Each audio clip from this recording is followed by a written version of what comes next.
In 1946, George Armstrong was signed and placed on the protected list of the Toronto Maple Leafs.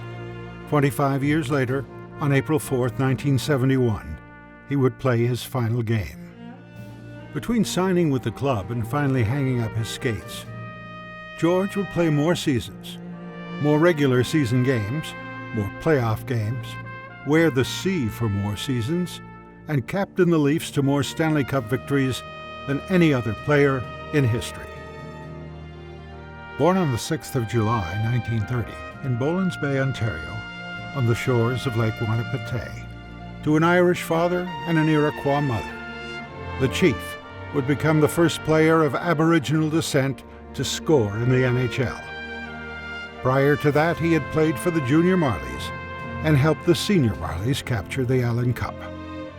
By the age of 23, the Maple Leafs had a feeling as to who was going to lead their team into the future. It was going to be George.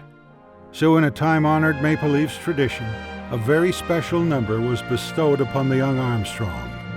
It was the number 10, the number that had most recently belonged to Syl Apps. Out of circulation for the 6 seasons since his retirement, the 3-time Cup-winning captain passed his number on to George as Chiefs teammates gathered round.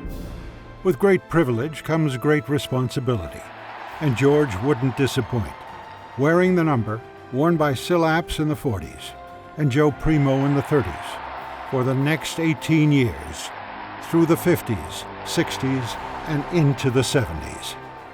He would captain the Leafs to Stanley Cups in 1962, 1963, 1964, and 1967, scoring the final goal of the original 6 era in the final game of the historic series. George remains the last Leafs captain to have played his entire career in blue and white, becoming 5th highest scorer in team history along the way.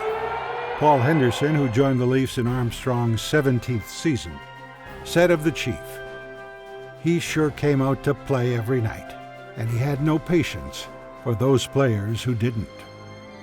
Following his 21-season career, George would sign on as the coach of his old team, the Toronto Marlies, leading them to Memorial Cup victories in 73 and 75.